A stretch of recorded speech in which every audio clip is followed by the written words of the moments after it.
They were trained to spot spies by posture, by silence, by the way fear sits behind the eyes. And when the Gestapo looked at her, they saw none of it. A young woman in a simple dress, a wedding ring, the soft, careful walk of someone they assumed was expecting a child. In occupied France, that mistake would cost the Germans entire rail lines, convoys, and lives, because the woman they ignored, smiled past, waved through checkpoints, was Violette Szabo, and she was one of Britain's most dangerous weapons. If you enjoy deeply human war stories like this, consider subscribing. By 1944, Nazi-occupied France was a land of whispers and shadows. The German war machine still looked unstoppable on maps, but beneath the surface it was cracking. Supply lines stretched thin, morale frayed. Everywhere, small acts of resistance chipped away at control. The Germans knew this. They feared it. But fear doesn't always sharpen judgment. It often blinds it. Violette Szabo didn't look like a threat. She was young, bilingual, with an easy laugh and a face that seemed permanently gentle. Widowed early in the war, she carried grief quietly, the kind that doesn't announce itself. To British intelligence, though, she carried something else: nerve, resolve, a calm under pressure that couldn't be trained. When the Special Operations Executive recruited her, they weren't looking for a soldier in uniform. They needed someone who could disappear into the everyday life of occupied Europe. Someone the enemy wouldn't imagine capable of violence. Violette understood the risk immediately. She also understood the cost of doing nothing. Her missions into France weren't heroic marches. They were claustrophobic, terrifying journeys, parachuting into darkness, landing blind in fields that might already be watched. Each landing meant trusting strangers who could betray her with a word. Each knock on a door could be the last sound she ever heard. And yet she moved with a confidence that unsettled even her allies. The Gestapo, for their part, had profiles. They hunted men with military bearing, women who were too sharp, too fast, too sure of themselves. Violette slipped through those expectations. German officers saw what they wanted to see: a harmless young woman, sometimes mistaken as pregnant or at least untouchable by suspicion. Their own arrogance became her shield. Behind that shield, she coordinated sabotage that crippled transport routes just as Allied forces prepared for D-Day. Rail lines vanished overnight. Bridges collapsed. Couriers moved because she told them to. Safe houses existed because she chose them. Every success tightened the German grip. More patrols, more interrogations, but still, she remained invisible. That invisibility came at a cost. Each decision carried weight. To stay longer meant risking everyone. To leave meant abandoning networks that depended on her. She made those choices knowing that capture didn't mean prison. It meant torture. It meant being erased. By her second mission, the pressure was suffocating. German counterintelligence was hunting aggressively. Radios were being triangulated. Entire resistance cells vanished in days. British handlers warned her. Extraction windows were closing. The odds were shifting. She went anyway. Moments like this changed history. Hit like, so this story reaches more people. The turning point came on a quiet road near Limoges. Violette was traveling with a fellow resistance member when a German patrol appeared ahead. There was no dramatic music, no warning shot, just seconds to choose. She could have run. Instead, she stayed behind. Violette stepped into the road, weapon raised, firing deliberately to give her companion time to escape. She wasn't fighting to win. She was fighting to delay. Bullets tore through the air. German soldiers scattered, stunned by the resistance of someone they hadn't even considered dangerous moments earlier. When her ammunition ran out, the silence was worse than the gunfire. Capture followed quickly. The Gestapo finally looked at her properly, and what they realized, too late, was terrifying. This wasn't a courier. This wasn't a bystander. This was the nerve center of a resistance network they had failed to see. Interrogations began immediately. They demanded names, locations, radio codes. Violette gave them nothing. Beatings escalated. Sleep vanished. Days blurred together in a cell that smelled of damp stone and fear. Yet again and again, she refused.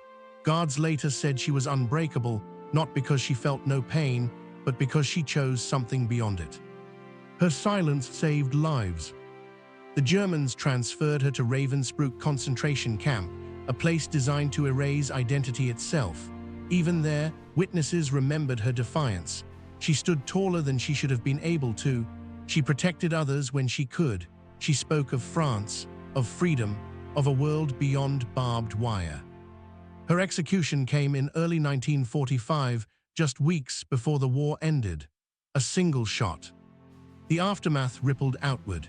Resistance networks she protected survived long enough to support Allied advances. Rail lines stayed broken. German units arrived late, or not at all. Small delays that changed outcomes in ways no map could show. After the war, Britain awarded Violette Szabo the George Cross. France honored her as a hero of the resistance, but medals tell only part of the story. The real legacy is more uncomfortable. The Gestapo didn't fail because they lacked intelligence. They failed because they trusted stereotypes. They underestimated quiet courage. They believed danger had a face, and that belief blinded them. Share this story with someone who thinks WWII outcomes were inevitable. Because history doesn't turn only on generals and armies. Sometimes it turns on a single person, ignored at a checkpoint, walking calmly into danger while the enemy looks the other way. In the months after the war, officials tried to reconstruct exactly how much damage Violette Szabo had caused the German occupation. It turned out to be harder than expected, not because the records were missing, but because so much of her work had never been written down in the first place. That was the nature of her power. She didn't command armies, she didn't sign orders. She moved quietly between people, linking fragments into something dangerous. A radio here, a courier there, a whispered instruction that arrived just in time. When she disappeared, the Germans assumed they had cut off a limb. What they hadn't realized was that the body kept moving. Survivors from the resistance would later say that her greatest strength wasn't bravery, but clarity. Under pressure, when others panicked, she simplified everything. Who needs to move tonight? What must be destroyed now? What can wait? In a war ruled by chaos, she made decisions feel inevitable. German officers studying resistance, failures after the liberation of France, kept returning to the same question. How had one woman moved so freely for so long? The answer unsettled them. They had believed their own myths, that danger announced itself, that courage was loud, that spies looked like spies. Their training had taught them what to see, and just as importantly, what not to see. Violette Szabo lived in that blind spot. Even her interrogators, men trained to break human beings, never fully understood why she resisted. One later admitted that she didn't behave like someone hopping to survive. She behaved like someone who had already decided what mattered more than survival. That decision, made quietly long before her capture, echoed far beyond her own life. When Allied forces pushed deeper into France after D-Day, they encountered less resistance than planners had feared. Trains were late, fuel depots were empty, units arrived fragmented and disorganized. On paper, German defenses looked formidable. On the ground, they were brittle. Historians often explain this with numbers.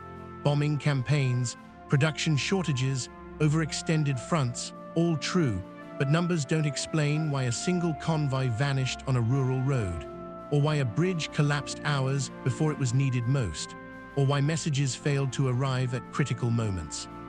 Those gaps were human, and many of them traced back to networks Violette had helped build. Her death did not end those networks. In fact, her silence ensured they survived intact. People lived because she never spoke their names. Operations continued because locations stayed secret.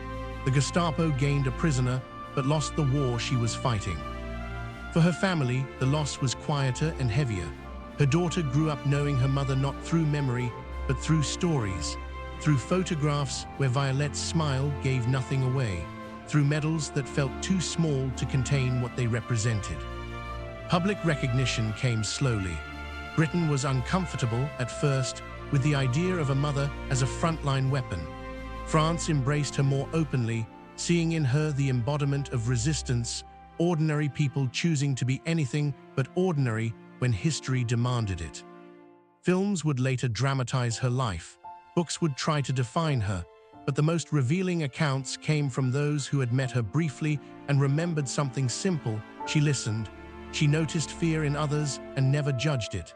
She didn't pretend the danger wasn't real. She just moved anyway. That may be why her story still resonates. Because it forces an uncomfortable realization. The Gestapo did not ignore her because she was invisible. They ignored her because she challenged their assumptions about power, gender, and threat. And those assumptions, shared by regimes throughout history, continue to fail in the same way. Violette Szabo wasn't dangerous because she was exceptional. She was dangerous because she was underestimated and because she chose to act when acting seemed impossible. Her story reminds us that history doesn't always hinge on those who dominate the room. Sometimes it belongs to those who pass quietly through it, carrying decisions that others will never see but will feel forever. And somewhere in the ruins of occupied Europe, in the broken rails and silenced radios, that truth still lingers, soft, unassuming, and devastating. Long after the gunshot at Ravensbrück, long after the paperwork and the medals and the speeches, Violette Szabo's story settled into something quieter and more unsettling. It became a mirror. For the intelligence officers who studied the war afterward, her case exposed a flaw that no amount of training could easily fix. The Gestapo had access to files, informants, surveillance, and fear. What they lacked was imagination. They could not imagine that the most dangerous person in their territory might look like someone they had already dismissed. And that flaw wasn't uniquely German. Every intelligence service, every military hierarchy, every system built on control tends to create its own blind spots. It categorizes people, it ranks threats, it decides, often unconsciously, who matters and who doesn't. Violette lived inside that assumption and used it against the most powerful security apparatus in Europe. What makes her story endure is not just courage under torture or sacrifice under fire.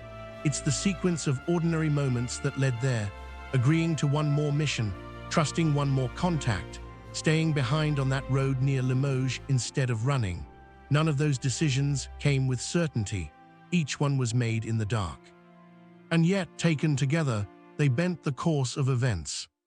After the war, resistance fighters who survived often spoke of guilt, of living when others did not. Violette left no memoir, no final message explaining herself, but those who knew her believed she understood the cost clearly. She never spoke of heroism, she spoke of necessity. That distinction matters. Heroism suggests something extraordinary, something beyond reach. Necessity is closer, heavier. It asks what you do when the moment arrives and no one else can decide for you. Violette's life forces that question onto the viewer, the reader, the listener, because she was not carved from myth. She was a young woman shaped by loss, by love, by responsibility, and by choice. In the end, the Gestapo did learn who she was. They learned it too late. And that timing, the delay, the underestimation, the casual wave through checkpoints is the true lesson of her story. Wars are not only lost through defeat on the battlefield, they are lost through arrogance, through certainty, through the belief that you already know what danger looks like. Violette Szabo proved that danger can walk past you smiling, carrying nothing but resolve. And that is why, decades later, her story still refuses to fade.